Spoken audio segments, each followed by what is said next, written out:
Welcome to Good Humans Podcast. Ben Lowe, how you going, brother? Fucking stoked to be here, bro. Yeah, really good, man. Really good. I mean, it's a bit wet outside, but feeling good, bro. I know, it's Feeling not good. quite the sunny Gold Coast today, is it? But It's been a bit like that lately, hasn't it, the weather? It's just literally like, it's coming into spring when it's usually no wind, no rain, and we're getting pumped. I know, it's been howling northerlies, no surf as well. But, mate, it's great to catch up. I've been on your podcast. We've been mates for a couple of years now. Yeah, and it's bro, been really cool to see your journey. You've got some really exciting stuff coming up over the next 6 months. And, yeah, I'm really excited. As you do as well, my friend. I know, I've got so much going on, right? I know there's so much going on, which is very exciting to, be in this space of trying your best to help people, because when we have stuff on and when we're busy, it means hopefully we're helping a lot of people, which, it's really cool to see your journey, because you've had, a past that, you'll probably agree at times you're not proud of, but you've come out the other side and you're really trying to make something of your life that is a positive impact on this world. So what I always open with is, what are you grateful for today, right now in life? Honestly, touching on what you just said a second ago, I'm actually grateful for everything that happened in my past because of the ability that I now have to help men who have been in the same position. So I'm really grateful for my story, to be fair. Yeah, amazing, which we're gonna get into. But maybe before we get into it, do you want to let the listeners know what you do now and what your space is that you work in? Yeah, right. So I'm Ben Lowe. I run Interchange Coaching, which is a men's coaching business helping men between the ages of 25 to 45 to overcome self-sabotage and break free of drugs, alcohol, womanizing, gambling, or anything like that, which always comes back to a lack of self-worth, to help them to be better fathers, partners, and businessmen. Right. Because once upon a time, I was that guy. I was soothing with drugs. I was soothing with drugs, soothing with, alcohol. I didn't feel good about myself, so I was chasing women constantly. And I found that I just got to this point where I was completely empty. And with anything like that, I guess with external validation, which is exactly what all those things are, the more of the external validation you get, the more of it you need to feel that same feeling of enoughness. And so, I hit a point in my life where I was like, enough's enough. I've got a little boy who's 6 years old. I wasn't showing up or being present for him. And now I'm helping other men to do the same thing, to show up for themselves, show up for their partners, and also for their kids, and to be the best possible men they can be. Mate, I love that. And I know you're changing so many lives, and I'm sure it came with, a bit of a journey with probably a lot of judgment around you, and, who's this guy to be teaching this stuff? But, you've stuck true to it. You're helping a lot of people, and I'm excited for what the next little chapter is for you too. But we have to go through your dark past to get to, the bright future. So exactly right. Take me back to the start. Where were you born? Where'd you grow up? What was life like as a kid for you up until high school? Man, growing up for me, like thinking back, if from the outside looking in, would look like a perfect childhood. I grew up in Brisbane. I went to pretty good schools. I played tennis as a kid. Went to soccer, all that sort of stuff. The normal stuff that kids do. Siblings? Yeah, I got a sister. She's 3 years younger than me. So she's what now? She's 29. She's got a kid as well. But yeah, so I grew up with a sister 3 years younger than me. And like I said, from the outside looking in, like parents were together. Parents had quite good jobs. Dad owned a, and still does actually own a carpet company or a flooring company. Nice. Mum was a school teacher. Problem was there that obviously she tried to teach us as if we were her students at home. So there's like no boundaries in between. Yep. But looking from the outside in, it would look like the perfect childhood. There was no real turbulence there until about 13 years old, right? But even leading up to this point, right? I never really felt like I fit in with the family unit. I never really feel like I fit in with my cousins, my friends and everything like that at school. I felt like a bit of an outcast. Whether that was self-imposed or what, I didn't feel like I belonged, right? And then come age 13, my parents split up. And this was, if I think back to it now, really one of the biggest turning points for me. I bet. I remember the conversation pretty vividly, right? So we're standing out next to the pool at my childhood home. My dad had just taken off to go to Indonesia because he was doing work trips back and forth, 6 weeks at a time sort of thing, importing carpet and all that sort of stuff because it's cheaper over there, obviously. And we thought nothing of it. He's left as he usually would. And Mum takes us out next to the pool area and she's like, I tried to sleep with your dad last night and he told me he wanted a divorce. Because they were sleeping in separate rooms at the time. And obviously being a kid, we weren't really thinking anything of it. 10 and 13. Yeah, exactly right. And I remember the clear moment that Mum told us that. She was breaking down and my sister looked at my mum and she goes, why would he do that to us? And the word that came out of my mouth, would you? Why would he? Okay. Why would he do that to us? And the first thing that came out of my mouth was because he doesn't love us anymore. And it was at that point in time that I literally suppressed all my feelings and emotions and stopped myself from feeling it. It felt unsafe because I had to be the man of the house.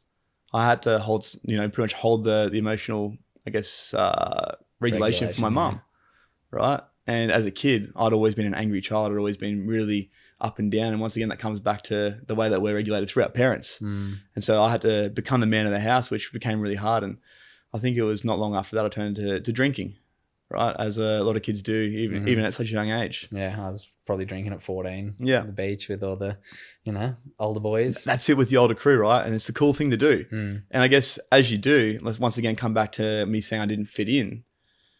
I found my place. It's like if I was drinking and I was partying with the boys, I was cool. I was all good. I had somewhere that I could belong. Yeah. And so that became an every weekend thing. And so then from 13 to 15, times were pretty turbulent at home, just very chaotic. Mum was very unregulated emotionally. She, was very much stuck in a victim mindset. And me and my sister definitely took that on. So we were playing up in school, we were rebelling, all that sort of stuff. Yeah. And fast forward to about 15 years old, I ended up moving out of home because I just started smoking pot and treating my parents like they were stupid. I was blazing cones in my room and mum and dad were like, we know that you're up to something. So your mum and dad in two different places, houses. That'd be weekends. And I was like between each one, right? And I was playing them off against each other. And we sort of went through this like part in our lives where our parents were using us against each other, but we're also playing our parents off against each other. It was like hard, just games instead of love. Yeah. And obviously like we were the ones that missed out because of that. Mum would tell us one thing, we'd go back to dad would tell us another thing, we'd come back to mum. It was like back and forth, like ping pong. Really hard. And so like I said, I started smoking pot because once again, it was like, it gave me that feeling. Yeah, you escaped. Yeah, escaped. I didn't have to feel the emotion or feel if I think back to it now, the lack of self-worth. I didn't have to feel that. Yeah.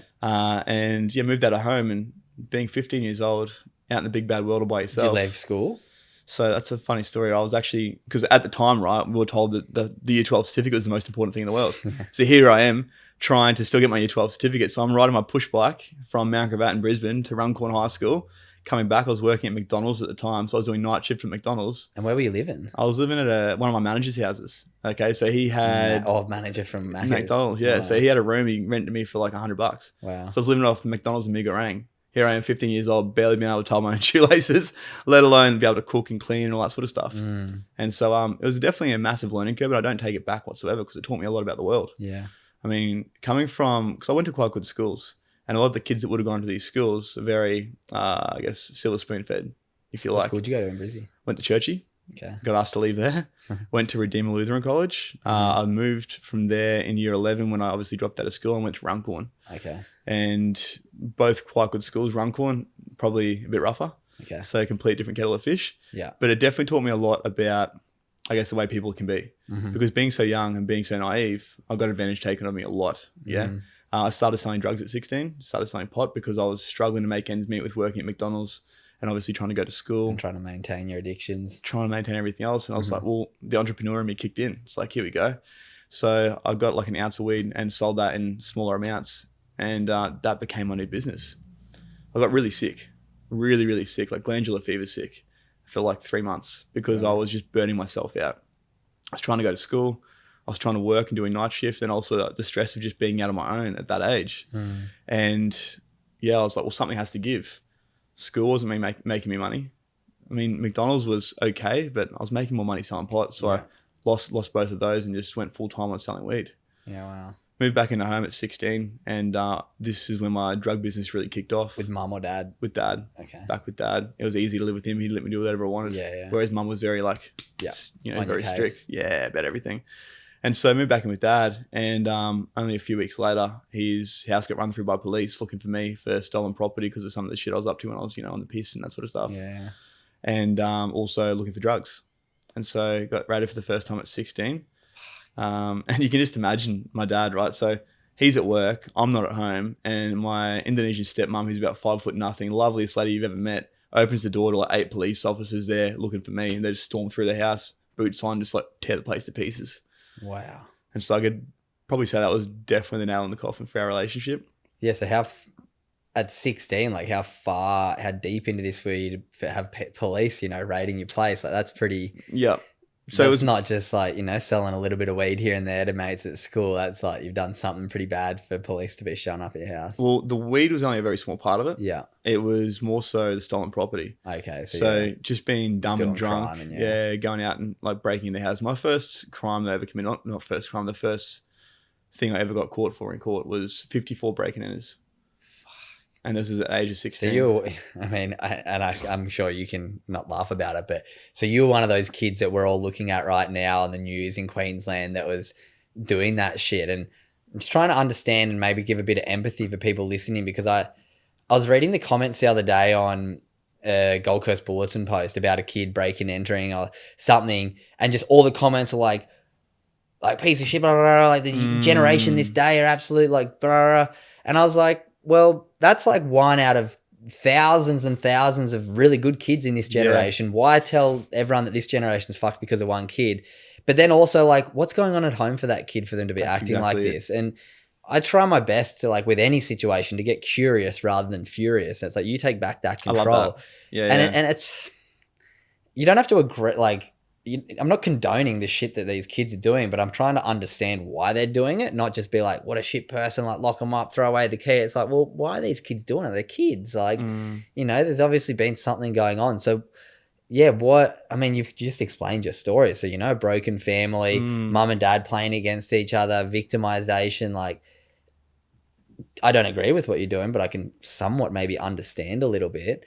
So what was that, like after that police raid, you said that was the final straw. That was definitely the point where I was like, I need to get out again. So I was 16, 17 at this age. What happened there? Did you get arrested? Did you get charged at 16? So charged with 54 breaks. Had to go to the police station and obviously put my hand up for it pretty much. Yeah, wow. And man, I was just at the police station, no comment, but they've literally got that much evidence on me saying really, that you were the one cameras at people's houses. Nah, dude, it was the stupidest thing, right? Like, we were at a party and we left and then came back to the party with all this stolen shit from people's houses. And the people at the party literally just called the police on us. They're like, it was this guy and this guy. Oh, no. So it's like, we're fucked here. What, just like stealing phones, we can swear on here, stealing like... We can swear on here, yeah. And so it was just like, anything that wasn't bolted down that we could put in a backpack. Yeah, wow. So it was pretty bad, man. And so once again, I moved out of home and I was out from probably 17 through... Well, actually, after moving out at 17, I stayed out.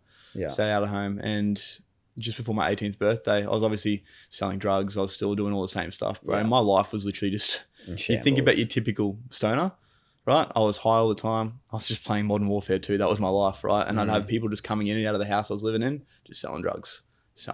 Yeah. That was my whole life. And even after you've been caught, you weren't like scared of police or getting caught again, or... I was so dissociated that I didn't really think about the repercussions. Consequences, yeah. And this is the thing that actually lands with me. Is like, even the first time I went to jail, and we'll get to that in a second. Yeah. I was so dissociated, and I was in jail for a month for the first time, that it wasn't long enough for me to actually realize the repercussions of what I was doing. Because I've obviously been doing that now for a few years. It's like, this was the only thing I knew. Yeah. For me, it's like, how do I make money? Because my whole belief around money was money's hard to make. Yeah. Right? Because watching my parents go through struggle and always tell us that we had no money, I had a way of making money. I was like, why would I want to give that up? Yeah. Okay. To me, the money was the most important thing because I saw that coming from my dad. Yeah. That money was the most important thing in the world because he had such a mindset around, for lack of a better way of putting it, he would probably, rob Tom, Dick and Harry to make sure that he's got his pockets full. Yeah, wow. And obviously not a great business mindset to have, but I definitely saw the entrepreneur in him, which I guess I took on board to some degree. Mm-hmm. And as well, you're probably subconsciously feeling like to him, money's more important than his love for your mum and, the relationship of that. So that's like, he left because he's going to try and make money. So I don't know. I'm not a psychologist, but I just feel like the subconscious of that could definitely be 100%. A playing role too. So you selling drugs, playing Modern Warfare, late teens. And then I started smoking meth. And then you started smoking meth. Yeah, how does one come to do that? Once again, no judgment. I had another guy on a couple months ago called Jack Ahern. Have you heard of Jack? I've heard of him. He's from Bali. His story's fucking wild too. You got to listen to that. But same thing, he was addicted to meth in like the end of high school and stuff, and like had raids like meet him on his way to school and shit. Anyway, it's crazy, right? It's crazy. Like, but same thing, he turned his life around. That's why I love these stories. As much as people are probably listening right now and have their judgments in their head, like you've really turned it around, and I'm excited to catch up, and you're trying to, you know, help people not have to go through the challenges that you went through. And I was showing you some of the early stuff for my book that I'm writing. How my dad always told me, like, it's great to learn from your mistakes, but it's better to learn from somebody else's mistakes. And the fact that now you're vulnerably sharing these mistakes, and, you know, it's not easy to fucking tell people you've been to prison. It's not easy to tell people you used to be addicted to meth. It's not easy to tell people you're a drug dealer. Like, fuck, there must be so much shame behind it. But knowing that once upon a time, behind that is helping. Like, by not talking about it doesn't make it go away. So owning it and using it to, you know, help others is so amazing. So sorry, I just wanted to throw that in the middle there, because I know that if I listened to this podcast 5 years ago, I would have had so much judgment and be like, what a fucking tool. Bro, I would have judged me 5 years ago. Yeah. I actually didn't open up about my story for that exact reason, because I had so much shame, so much guilt. Like, what are people going to think of me? Yeah. Whereas now it's like, this is who I am. Yeah. You know, it's made me the man I am today, and I'm, you know, not proud of the things I've done, but I'm proud of who I've become because of it. Yeah. But so let's go there. So then you start smoking. Where, how do you even, you know, get to smoking meth? I was hanging out with some older dudes, obviously, as I always was, and these guys were going to raves and all that sort of stuff up in Brisbane. And I just remember going to the house one day to get some weed, and I was with a mate of mine, and I'd seen them like blazing the glass pipe before, and I never really took any notice of it. Yeah. And my mate was like, "Oh, they're getting on the ice. Can we have some?" And I was like, and obviously this mate of mine had it before, and I was like, "Whoa." But once again, the little bit of me that wanted to be validated, the little bit of me that wanted to fit in, everyone's doing it. Okay, I'll have it a crack. And I remember the exact words that the guy that I sat down with who gave it to me for the first time said to me. He goes, "Are you sure you want this? Because once you have this, your life will never be the same." And he wasn't wrong at all. Like, what was the experience like? Man, this is like honestly probably the experience that everyone I've spoken to about ice as well, like people in the past, the best thing I've ever felt in my entire life. All your senses stand on end. You feel unstoppable. Like, the sex on it is just unreal. Like, instant porn star things, and like, it's just, everything is just so heightened and so heightened. And once again, it starts off the same as any other drug, right? It's like, I'm going to do this because it makes me feel like the man. It makes me feel really good. It gives me all the things that I was missing. Yeah, confidence. Being able to go. We're not promoting taking ice, by the way. Here. Yeah, we're just more so setting up what's going to come on the downfall. Yeah, it's not worth the. Not at all. Not at all. But like, the thing is, like, you can see with that being said, why so many people get addicted to it. Yeah, of course. 5% of people that ever smoke meth will ever stop. Wow. 5%.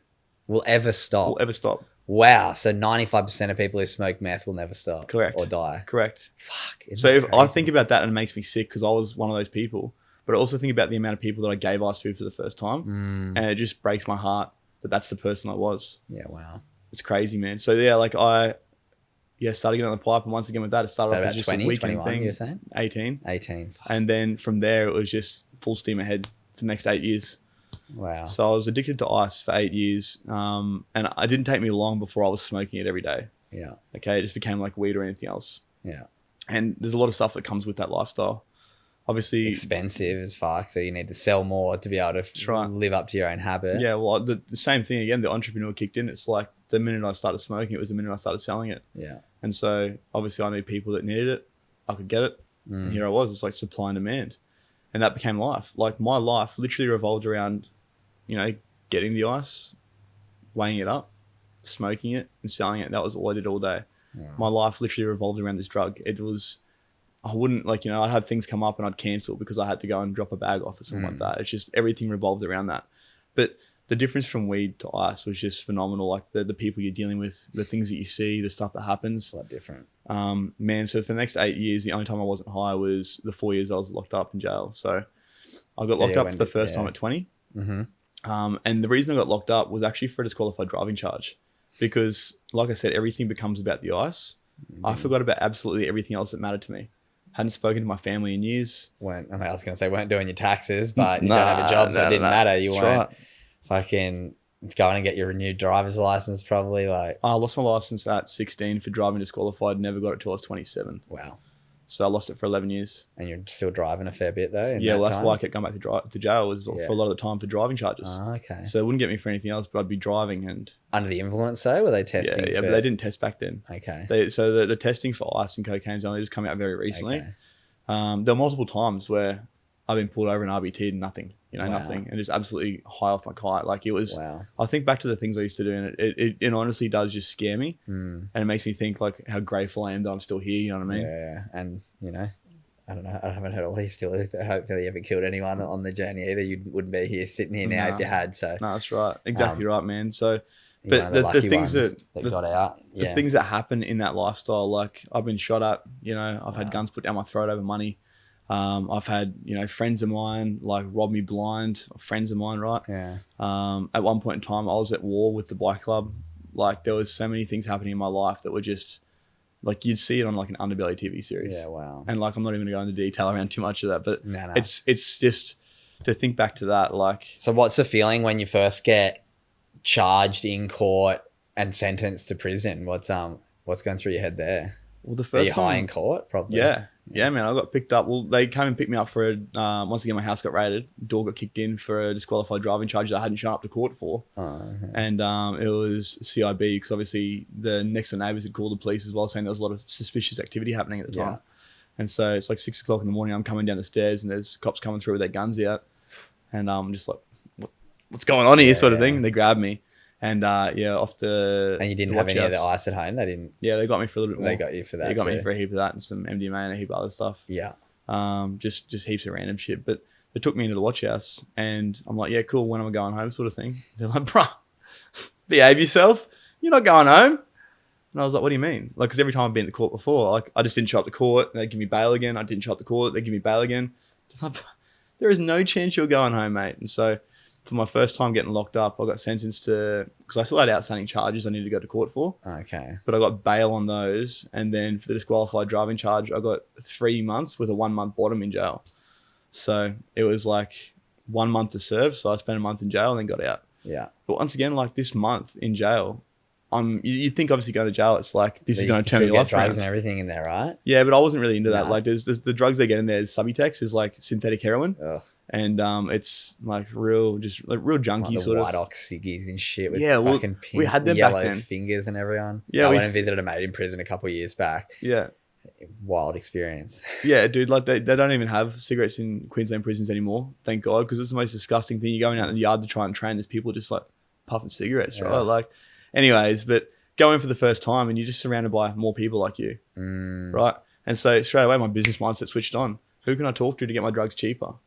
Who can I connect with? It's going to need these drugs when they get out, right? And straight away, I was just like networking. And this is the thing, right? This is the problem. And this is definitely something we'll talk about later on with one of the new things I'm doing. Yeah. Right. But they take people from a crazy catabolic environment, right? Or chaotic environment that's created a problem, put them into another environment surrounded by people who are exactly the same with no rehabilitation, take them out from there, let them out onto the streets with no support. You get a $200 Centrelink check and you get put on parole. But other than that, there's nothing. Yeah. Right. And so what did I do? How do you expect people to improve? So a month, you get $200, you're out. So at this point in time, I've been selling drugs for 4 years. I know nothing else. Yeah. And now I've just learned how to get my drugs cheaper and a couple of different ways to make money with doing crime. What do? I'm going to get out and I'm going to start making money again. Because once again, in my head, money is everything. Yeah. And I mean, look at everything on TV. Look at, every TV show, every American rapper talking about success and money is everything, right? Yeah. And we're getting sold that every day. So the programming was, I need to make money to be successful. If I don't have money, I'm not worthy. And once again, back to the self-worth piece, drugs, money, give me power, made me feel like I was somebody. And so straight away, I was back to doing the thing that made me feel like I was actually somebody in my life, right? And so, once again, I got out of jail and just went harder on everything. Harder and harder and harder, man. I was getting to high-speed police chases a lot of time. I was driving stolen cars. Had all sorts of stuff that was obviously just like the stuff that you see on TV right now. Those kids, that was me. Yeah, wow. That was me, man. For like I said, 8 years total. And that's 4 years that I spent in jail. So the times that I wasn't locked up was out. And it was kind of in and out, like 6 months at a time, year at a time. Yeah. Do you look back in hindsight, be like, how the fuck did they not just lock me up for like a good stint in one go? Yeah. It's the system. I mean, you can probably explain the system better than most, that it's like it's probably overpopulated. They kind of don't want people in there. They want to get people out. They want to have people in there, bro, because they get paid about $150,000 per person per year. That's that one person in jail creates a job. Yeah, wow. Creates multiple jobs, right? This is the problem we have with the system. This is why the prisons don't want to rehabilitate, because it keeps people in the job. It keeps the money coming in. Yeah. Right? If there's no people doing crime. There's no prisons. People lose a lot of jobs. Yeah, yeah. And a lot of them are privately owned, eh? They were. I'm not too sure about nowadays, but there were a few. There were, so Arthur Gorrie, which is America's a whole different system, but yeah. Very privately owned, yeah. But there's at least 2 that I know of that were privately owned, and obviously with those privately owned ones, things are a bit more relaxed. Yeah. And whatnot. But the government ones, they're like, you think about not what you see on like American TV shows. It's nothing like that. But the prison guards think they are. Yeah. They think that they're running an American prison. Yeah, wow. You know, and they treat you as such. But as far as it goes for actual jail itself, the hardest part about jail is the lack of motivation and the lack of anything positive. You're surrounded by people that the conversation is, I had this car, I had that girl, I sold this many drugs. And it's like, well, mate, that wasn't even your car. That was a stolen car. Yeah. All right. And you're comparing about the cars you stole. You're talking about a girl that was your best mate's girl last week before you got locked up. And you're talking about the money you made and the drugs you snorted and all that sort of stuff. But it was all on tick. It wasn't even your money. And this is the level of conversation, right? It's honestly a pissing contest and an ego battle in there. And so like I was quite all right because I just kept my head down, did my thing. I had a few times I got into fights and, all that sort of stuff. I had just a couple of scuffles. But most of the time I was able to just keep my head down and just focus on, building the business for when you get out. Yeah. What was the turning point? Because there's got to be a moment. If you've done that, you got out, back into crime, got out, back into crime. Tell me the moment. Man, fitness saved my life, put it that way. Right? And when does your kid come into play here? After jail. Okay. After jail, yeah. So I got out of jail for the last time when I was 26. My son's now 6 and I'm 32. Okay, so you got pregnant straight when you got out? Something like that, yeah. 20 or maybe 25, yeah. Yeah, it must have been. So, my sperm must have been going pretty hard, especially after being. I was about to say. Well, that's what I was like. It's literally like with the pregnancy too. It must have been like within a few months of you getting out. You go, bro. Like she was on. So my kid's mum, she was on the injections, like the contraception injections, and I don't know exactly what they're called. And so apparently it's meant to take anywhere from 6 to 12 months for her to come back to being fertile. Yeah. She got off the injections in the next week. She was pregnant. Hectic. So turning point. Fitness, turning point. Turning point, bro. Well, in jail, I found purpose within fitness. Okay, I started looking after myself. Right, this is the first taste I had of personal development. Right, it was actually working on myself and doing something that made me feel good. Fully detoxed off the drugs as well. So you're like, get a bit more clarity back into your life after years of 15 until 25, 10 years of just like if you think about everything. The coke and the alcohol as well, man, it was actually 15 years total of just being on drugs most weekends or at least, if not every day. So it was a long time there of just no emotional development because when you're in that disassociated state, you don't grow emotionally. You can't feel anything. And so, the turning point, bro, is the second last time I went to jail. The longest time I went was a year and a half. And I was working in the reception wing at Arthur Gorrie, which is the reception jail. So it's like when everyone comes off the streets, they come in here. And I was looking at these guys that I'd seen come in 3 or 4 times in the year. And I was like, look at these dickheads. Look at these guys just coming in and out of jail. And then the penny dropped and I'm like, that's fucking me. That's me. I'm like, that is me. And I was like, okay, I need to do something here. I've got no trade. I've got nothing behind me. And I heard about one of the other boys who'd been in and out, getting out and getting his personal training degree. I was like, well, I wonder if I can do that. So I got out, messed around a little bit longer, got into a lot of trouble with bikies and all sorts of stuff, and then got back into jail. And I was like, enough's enough. I need to get out of here. Yeah. And I got out and I registered to become a personal trainer through my local gym, which was Good Life Helensvale over here at over at Helensvale. Yeah. And I registered and I used to get along with the fitness director here, and he's like, man, if you actually but when you finish this course, we'll give you a job. Wow. So that became a mission. Knew your history and knew your... Nothing about me. You didn't know anything about me at this time. Okay. No one knew anything about me at this time, right?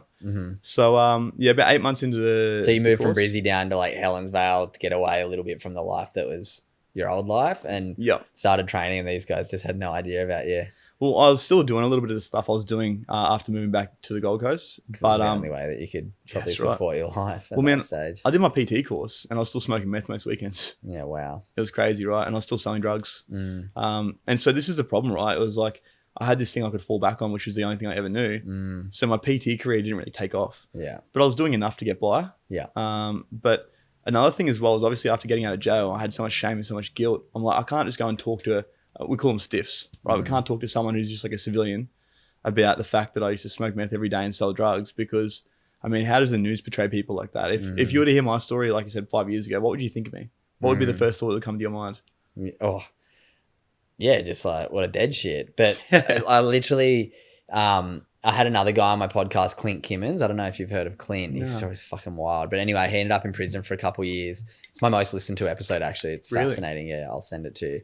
But he said when he got out, he's like, it's so gnarly. Like, I'd go and get my hair cut and someone would be like, oh, how's your week been? And it's like, fucking got out of prison yesterday. But like, you can't be what honest. Am I going to say? Yeah, exactly. So you like literally hiding in this shame bubble. So was there like another penny drop that you're like, you know what, fuck this, no more drugs and shit? Or because how'd you go getting? It's not easy to get a job with a criminal record. That was the other thing, right? Because I was still with my kid's mum at this time. She was pregnant. I was, obviously working on becoming a successful PT.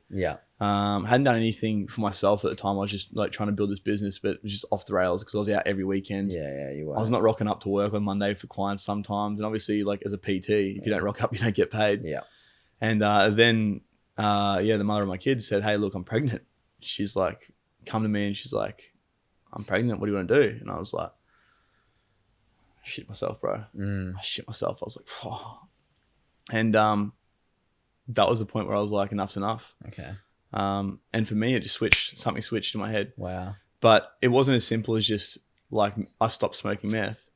It was, I had to actually remove myself completely from that environment, which meant that I left my kid's mum while she was pregnant. Wow. Because her whole family was still tied up in that whole trade. Oh, okay. So you met her through that world as well. Yeah. I used to sell meth to her dad. Yeah, wow. And so like this was like the whole situation I was in.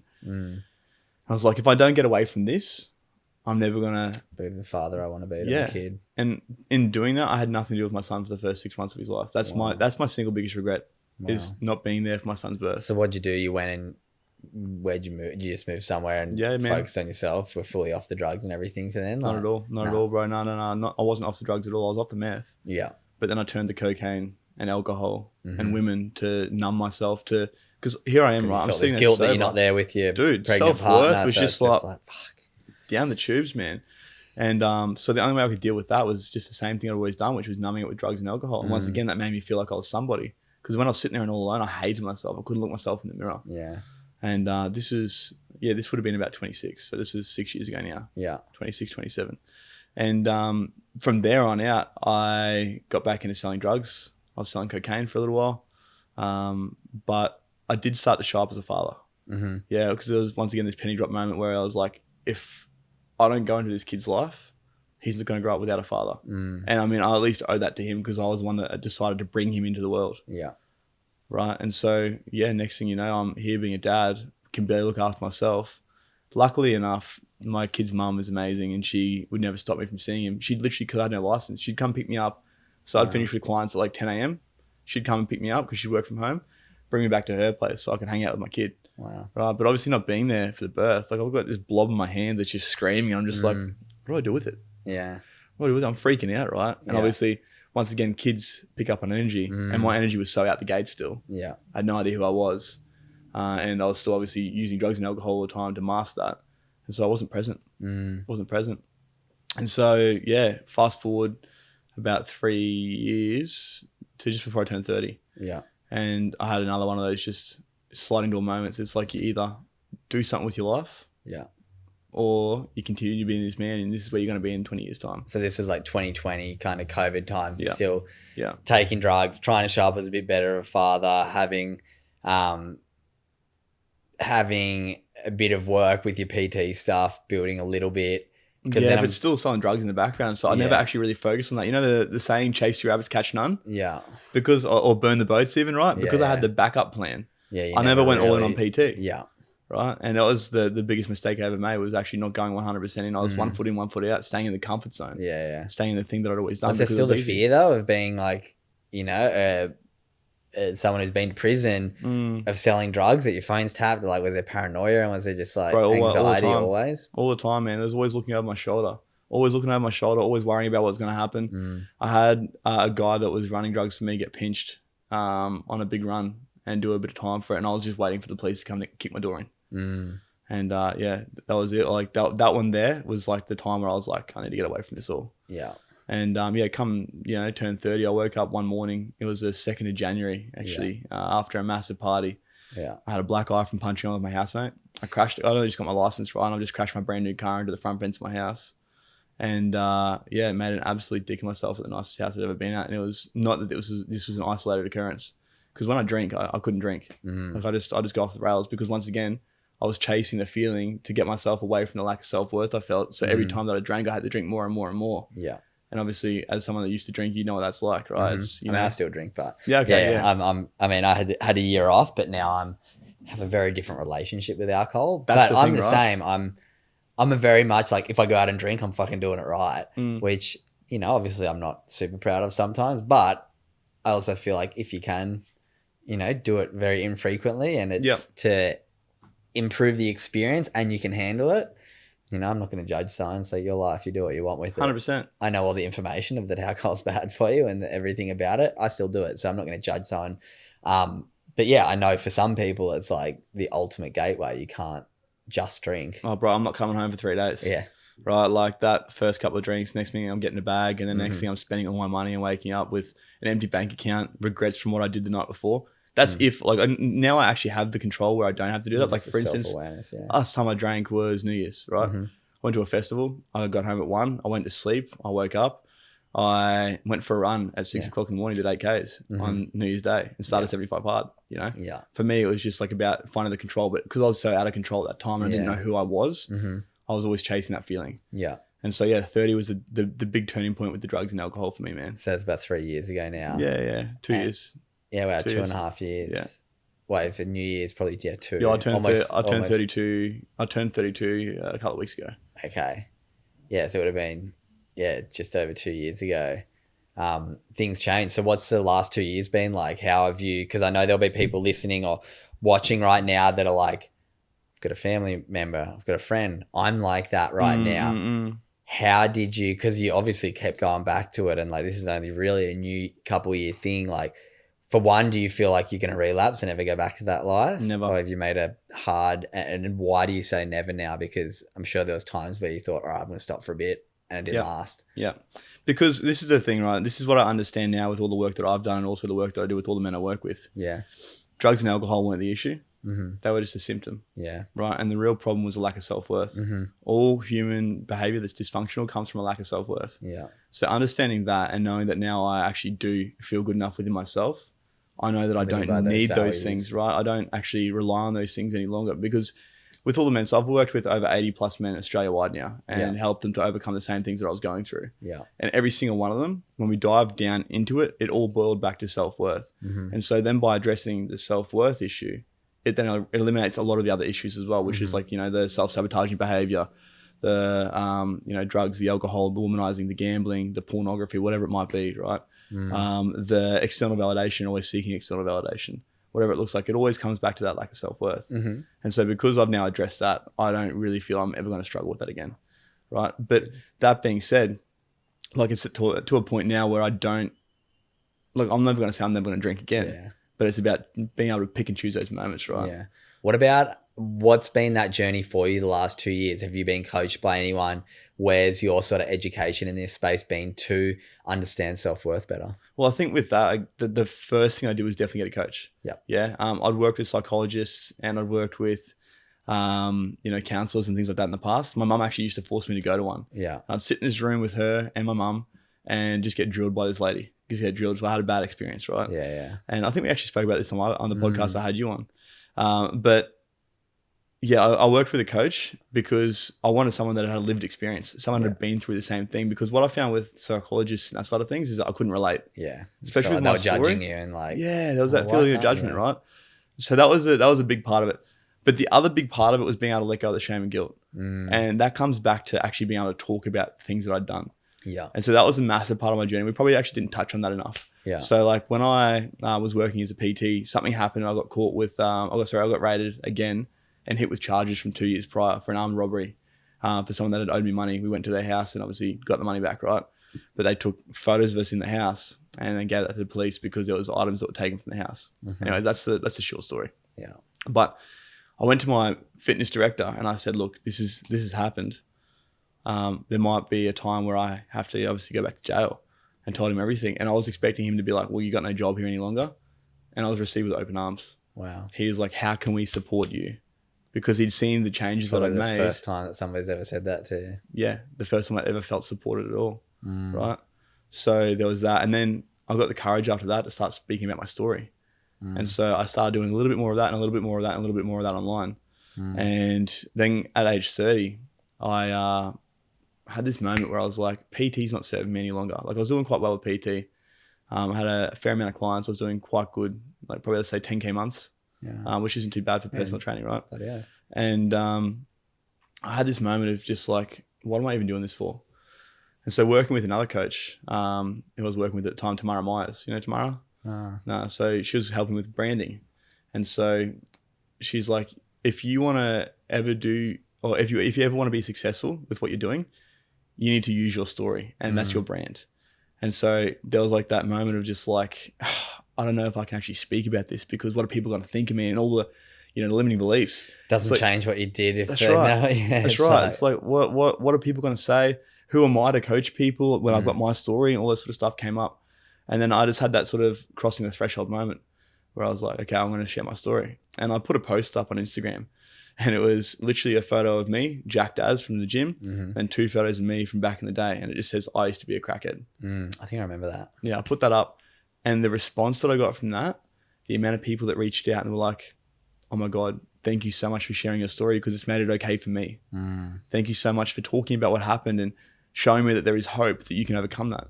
Because this is the thing, like I said, the 5%, right? My hardest thing is hope. It's like, that's right. And a lot of people in that sort of demographic of, you know, being ice users, there is no hope.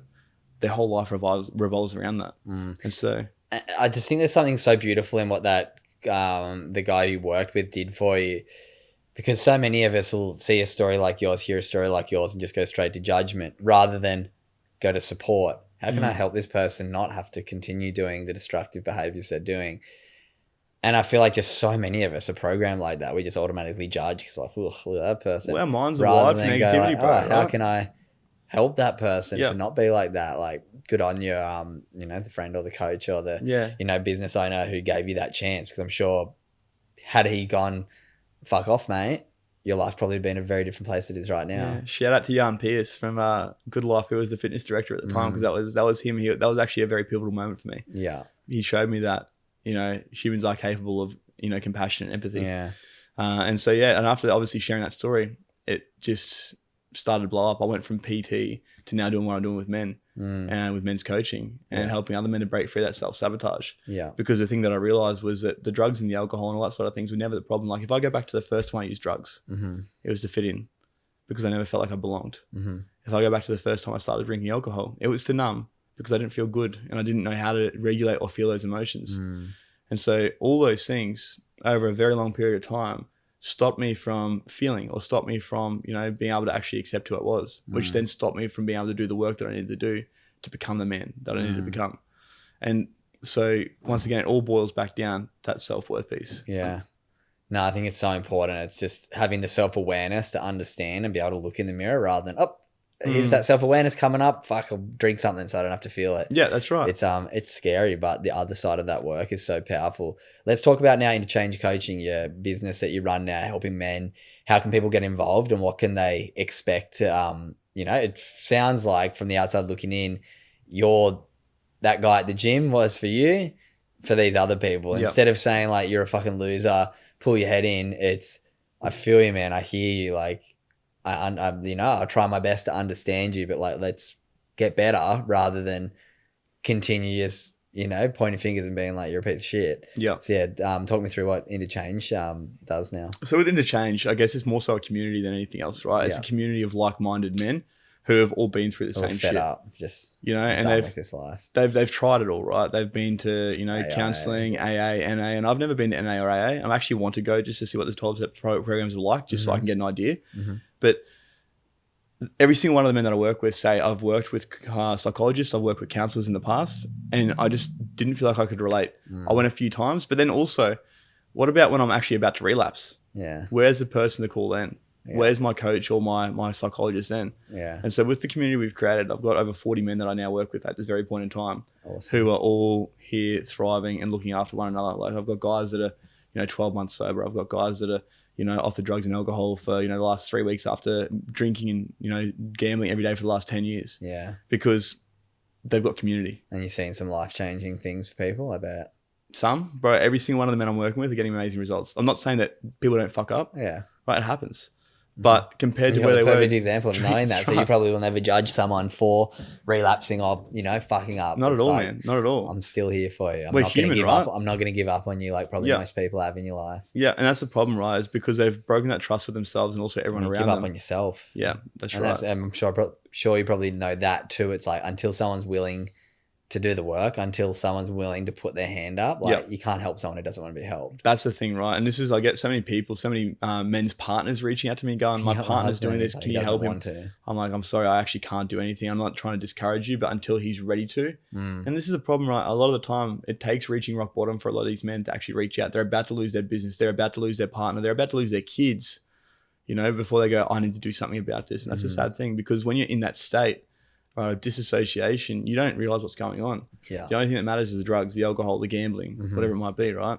How much better is your relationship with your son the last couple of years? The best, bro. He comes and hangs out at the gym with me. He we go for rides every Sunday morning when he's with me. Like the fact that I can actually now be present with him because I'm not hungover, I'm not feeling like shit, or I'm not worried about what's going on outside to get away from him, because it used to feel like he was a burden, which is disgusting to even say. Yeah. He's just a little boy and he deserves to have a good life. Yeah. And so the fact that now I actually do have a great relationship with him and he looks forward to coming to see me, that to where we were like a few years ago, even just that is the biggest turnaround. Mate. The biggest turnaround, the most beautiful feeling. I have people saying all the time, they're like, you're a good dad. And there's still a lot of shame here for me that I'm working through that says, no, you're not. You're a shit dad. And obviously that comes across, but to be able to have other people saying that and to be able to then now to be able to show up the best way that I possibly can for him, and just know that I'm doing the best I can, that's all that really matters. And then also to be able to help other men be able to do that for their kids must feel so good. That's it. Well, it gives that relatability piece, right? It gives them the relatability, so they're like, if you can do it, I can do it. And that's the whole thing with this, right? It's like seeing someone that, because I'm nothing special, bro. I'm no one special. All I did was overcome this ice addiction. So I know if I can do it, anyone can do it. Doesn't matter what it is. Yeah. Right? It just comes down to the want, and obviously then putting the conscious, consistent actions in place to make that happen. Yeah.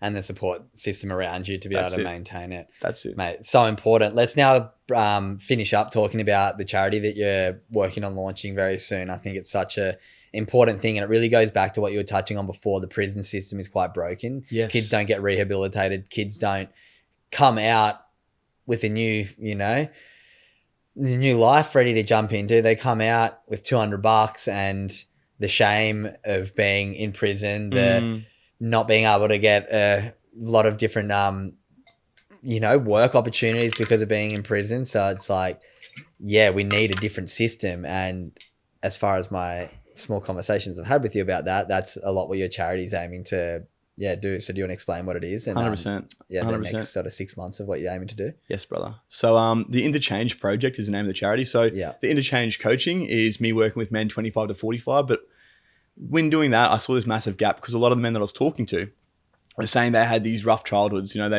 Their parents were... Catch them upstream before they get to the 25 to 44 broken man. That's right. So I want to work, not I, but we want to work with men aged 10 to 25 to help to prevent rather than intervene. Yeah. Right? So obviously with what I'm doing now, I'm intervening with these men that need the help because of the childhood or because of the upbringing they had. Yeah. Whereas we've now got the opportunity to work with these men before that happens, because like going back to what we're talking about before about these young men that end up stealing cars and end up in jail and end up, especially if you look around the Gold Coast at the moment, the youth crime is out of control. Yeah. But 80% of young men that end up in prison or in juvenile justice or in court even are back in trouble within 12 months. And it's because of a lack of support. Yeah.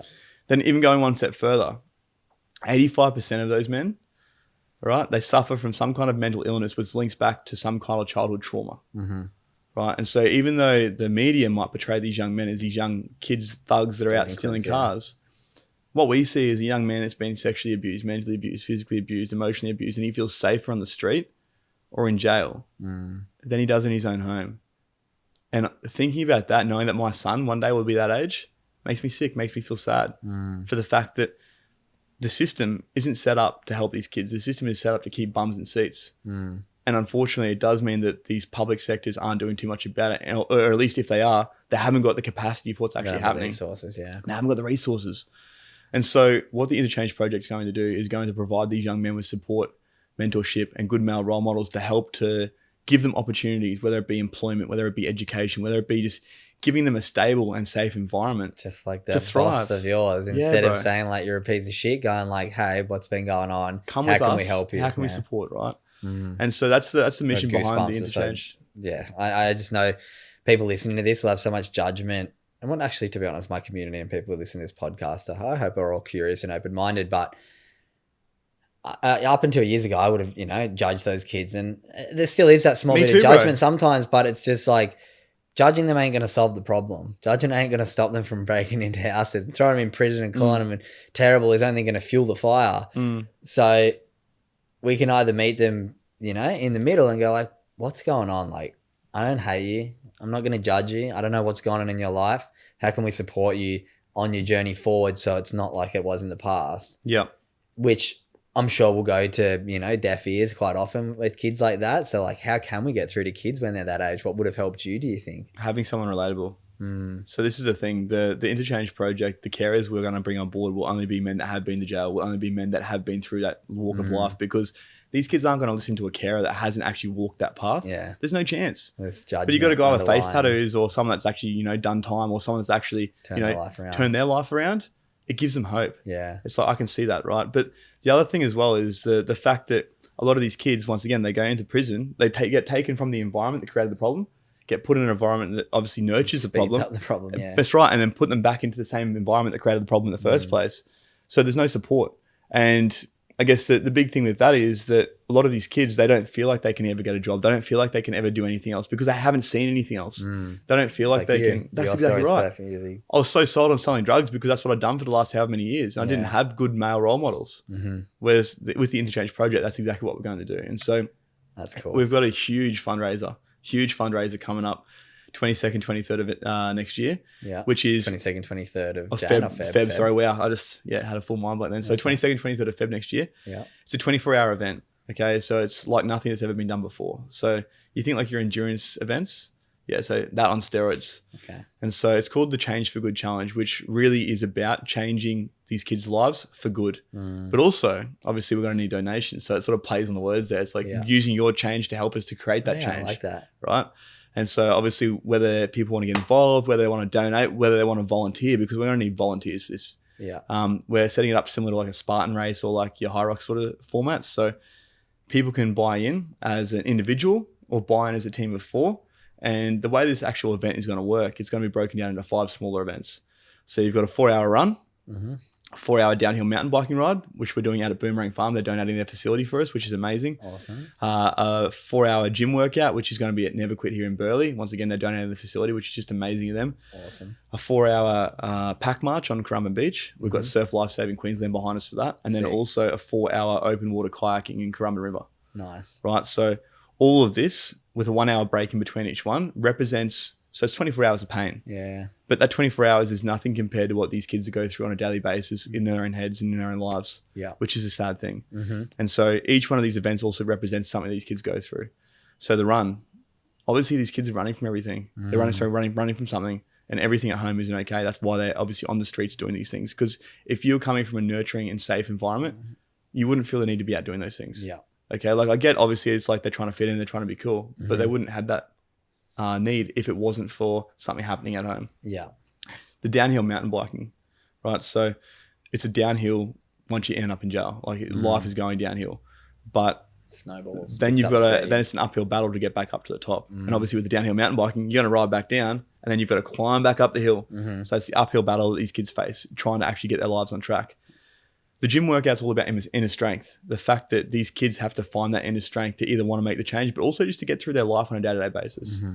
The pack march, okay? So we're moving as a unit in a community, strength in numbers. And these kids feel like they have to isolate themselves because obviously they feel like no one understands them. But with the Interchange Project, we're going to be able to give them that community. Yeah. And then the last one, which is the open water kayaking, is the fact your head above water. Well, that's even, I like that one. But it's more so not everyone's in the same boat. And so while you see these kids that are out stealing cars, we see these kids that have had a really traumatic history that feel like they have nothing else they can do. And so that 5 events then represents a big part of what these kids are going to go through in the battle to actually getting their lives on track. And you're going to try and bring some of the kids who will be part of the program to be involved in it. Child Services has actually put their hand up to come and actually get involved with the event and also bring some of these young men out to participate, which is going to be really cool. I wonder if you put like 1 or 2 kids in each team, so it's like they have to be part of this community, whether they want to come or not and show up. But as you said, hopefully people like yourself and friends of yours who have been to prison can be those role models to change the direction of these people's ship. Have you met Jeffrey Morgan? I have. Yeah. I'm pretty sure you hooked me up with him. Yeah, maybe I introduced and he him. came on the podcast. Yeah. Jeff. Yeah, I know Jeff. He's bro. killing it. I'm pretty sure he won on one of those game show things, like a $200,000 car or something. Really? Yeah, like one of those things where you buy tickets or like a giveaway and he won like a car. I saw him like vlogging crazy. Anyway, he's a G. Guy. He's a G. He's awesome. I love what he's doing, and he's me and him have spoken briefly about this as well. So. Yeah, he'd probably be a good person to maybe be an ambassador for that program if you extend it to Sydney and beyond. But mate, this has been a really fun chat. I have known your story, I guess, a little bit, but to get to go on a journey throughout, your life and you to share so vulnerably, hopefully people listening, might learn to be a bit more empathetic towards people's story and understand that, hey, just because I don't understand why someone's doing something, I've got to at least try and respect that, they're trying usually their best. It's like, fuck, we're only playing the cards that we've been dealt. So, mate, it's been a pleasure getting to hear your story. I'm super proud of, the last couple of years of your life where you're going. I'm sure your son is too. I'm sure everyone listening would have learned hopefully a lot through the dark part of your story of maybe what's going through people's lives who they look at as,